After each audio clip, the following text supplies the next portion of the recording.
और इस फैसले को मुस्लिम लीग नून किस तरह से देख। तलाल चौधरी साहब सीनियर रहनुमा है मुस्लिम लीग नून के, वजीर ममलिकत रह चुके हैं बराए दाखिला, वो मेरे साथ इस वक्त मौजूद है। तलाल चौधरी साहब बहुत शुक्रिया आपका। तलाल चौधरी साहब, पाकिस्तान तहरीक इंसाफ इसको सियासी फैसला और सियासी गिरफ्तारी करार दे रही है। बिस्मिल्लाहिर्रहमानिर्रहीम। देखिए, गुजारिश ये है कि अगर तोशा खाना का केस जो है वो जिसने भी इस पे कोई तज्जिया किया है या जिसने भी इस पे बात की है उसने खान साहब को गिल्टी करार दिया है, वो इस्लाकी लिहाज से हो, वो कानूनी लिहाज से हो। ये ब्रेक जो है, ये जो तोशा खाना है, ये कोई मैंने या हमारी हुकूमत ने या किसी ने फाइल नहीं किया, इसको ब्रेक किया था आप ही लोगों ने, यानी मीडिया ने। उसके बाद इसको खान साहब के अपने दौर में वो हीलो इज्जत से काम लेते रहे, बचते रहे, और उसके बाद फिर जो कुछ उन्होंने डिक्लेयर किया, जो जिन जिन लोगों का उन्होंने कहा कि इसने बेची है, इसने ली है, वो सारे का सारा फिर वो जो खुला पंडोरा बॉक्स वो खान साहब के गले पड़ा है। तो ये तोशा खाना की अब इतराज सिर्फ ये कह रहे हैं कि जी सिर्फ इस पे फ्री ट्रायल का मौका नहीं दिया। मुझे बताए 15 महीने 6 वकील बदले हैं, उसके बाद तकरीबन कोई 3 दर्जन एडजर्नमेंट ली है और 3 दर्जन से ज्यादा दफा इस्तिस्ना की दरखास्त दी है। यानी आप लोग, ये तो फेयर ट्रायल का मौका तो आपका अपना कंडक्ट बता रहा है कि आप ट्रायल चाहते नहीं है। सो इससे ज्यादा मौका 15 महीने से जज बदले हैं, 2 दफा हाई कोर्ट ने सुना है, फिर उसके बाद सुप्रीम कोर्ट ने सुना है, और पाकिस्तान का 62 तारीख का मुकदमा है जिसमें एक ही दिन में ये सेशन कोर्ट भी सुनती है, हाई कोर्ट भी सुनती है, सुप्रीम कोर्ट भी सुनती है। किसी गरीब आदमी के तो इस तरह केस नहीं लगते हाई कोर्ट और सुप्रीम कोर्टों में। सर, उसके बावजूद अगर ये कहें कि फ्री ट्रायल नहीं है तो फिर फ्री ट्रायल तो यही था कि ये इनको पूछा ही ना जाए या फिर इनके घर का कोई जज बना दिया जाए। लेकिन तलाल चौधरी साहब, आमतौर पर सियासी जमातों के हवाले से ये बात है कि जब इस तरह से फैसले होते हैं, सजाएं होती हैं या गिरफ्तारियां होती हैं, तो ये इसका उनको सियासी तौर पर फायदा ही होता है, मकबूलियत उनकी बढ़ जाती है। फिर बहुत सारे लोग आज के जो है वो इस फैसले का मुवाजना कर रहे हैं मियां नवाज शरीफ के फैसले के साथ, और कह रहे हैं कि एक और वजीर आजम को अदालत ने जो वो सजा सुना दी। तो इस तासुर को आप किस तरह से देखते हैं? क्या ये तहरीक इंसाफ को कोई सियासी फायदा तो नहीं पहुंचा देगा ये फैसला और ये गिरफ्तारी? रहमान अजहर साहब, ये ना भुट्टो है और ना नवाज शरीफ है। इमरान, नवाज शरीफ की जमात ऐसे नहीं बिखरी थी। नवाज शरीफ की जमात के अल्हम्दुलिल्लाह 2-2 मिनट में 2-2 दिन में लोग दौड़े नहीं, और ना रोए ना दौड़े। लोगों ने तो नाहलियां भी बर्दाश्त की, जेलें भी, काल कोठरियों में खुद भी रहे, उनकी बेटियां भी रही, उनके घर वाले, उनके बिजनेस बंद हो गए लोगों के। एक नहीं, कई दर्जन कारकुन से लेके नवाज शरीफ तक। अल्हम्दुलिल्लाह नवाज, इनका तो ये देख ले शराजा कैसे बिखरा है। इनकी जो प्रेस रिलीज आ रही है उसका पता नहीं कि लिख कौन रहा है। वो लिखा जाता है तर्जमान पता नहीं कोई कंप्यूटर है या पता नहीं कोई बुलेट से बाहर बैठा है, वो बंदा कोई नहीं इनके पास। सो जो लोग ये भुट्टो या नवाज शरीफ नहीं बन सकते, और ये कहते हैं जी हमें मुस्तकबिल में फायदा होगा। तारीख बताएगी कि क्या ये फायदा करने के लिए हौसला, हिम्मत, सच्चाई चाहिए होती है। आप बेटे से ना तनख्वाह लेने पे नाहिल नहीं हुए। आप तोशा खाना, जिसको आप मदीना की रियासत कहते थे, उसके बैतुल माल में से नाजायज तरीके से चीजें चोरी करने की वजह से हुए।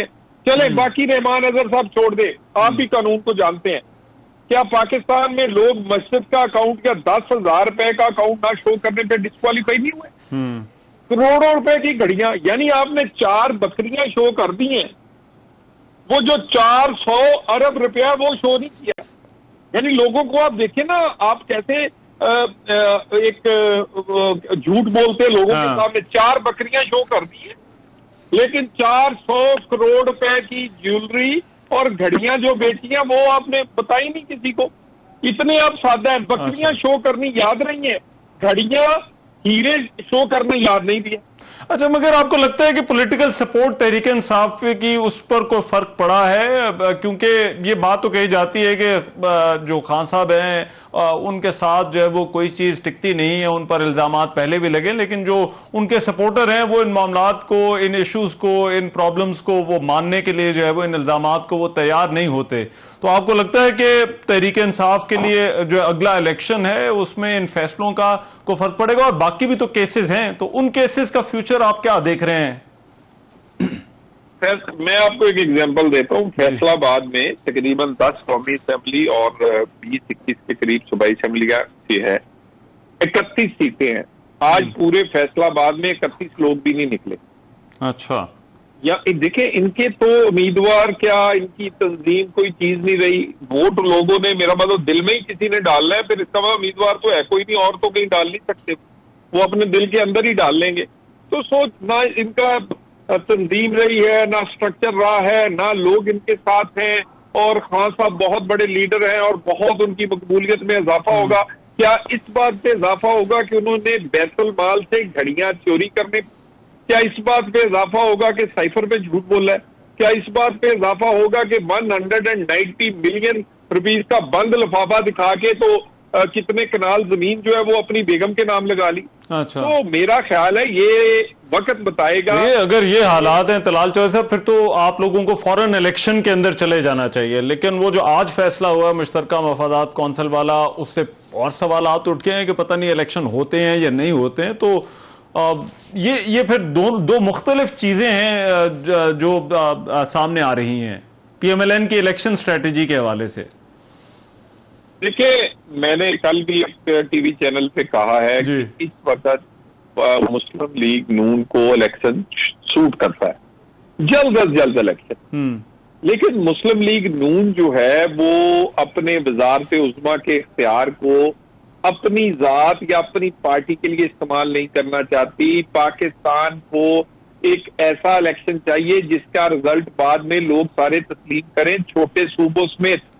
अच्छा, हमें तो ये हमारा इसमें हकीकत है रहमान अजहर साहब कि पंजाब हमारा गढ़ है और पंजाब में ही हमारा मुकाबला पीटीआई से था और पीटीआई इस वक्त नजर नहीं आती। तो हमें तो इलेक्शन सूट करता है, मगर इलेक्शन हमें सूट करना और मुल्क के मुफाद में इलेक्शन एक ऐसा इलेक्शन जिसको सारे लोग, जिसके रिजल्ट को तस्लीम करें। तो ये जो मर्दमशुमारी है इसमें हम पंजाब की सीटें कम हो रही हैं, हमारा सियासी नुकसान है। हाँ। उसके बाद क्योंकि हमारा सियासी यहाँ सबसे ज्यादा जोर है, उसके बाद इलेक्शन डिले थोड़े दिन हो सकता है। हम नहीं चाहते, लेकिन क्या करें, इस मुल्क की इकाइयों को भी इकट्ठे करना है हमें। तो हम तो चाहते हैं कि सुबह ना और इलेक्शन हो जाए। हमारी तैयारी, मरियम नवाज साहिबा ने पंजाब के हर डिस्ट्रिक्ट डिवीजन में दौरा करके, मैं कभी आपसे लिस्ट शेयर करूं, 297 सीटें हैं पंजाब की, वहां पर 1, 2, 3 करके एक एक चीज हमारा होमवर्क तैयार है। अच्छा, और हम बाकी जगह केपीके में, सो हमें बाकी रही मामलात मुल्क की, तो एक ऐसा इलेक्शन होना चाहिए जिससे स्टेबिलिटी आए, और स्टेबिलिटी उस इलेक्शन से आएगी जिसका रिजल्ट तस्लीम किया जाएगा। स्टेबिलिटी आएगी तो उसके माशी इस्तेकाम आएगा, गरीब का चूल्हा चलेगा। ठीक है, राइट।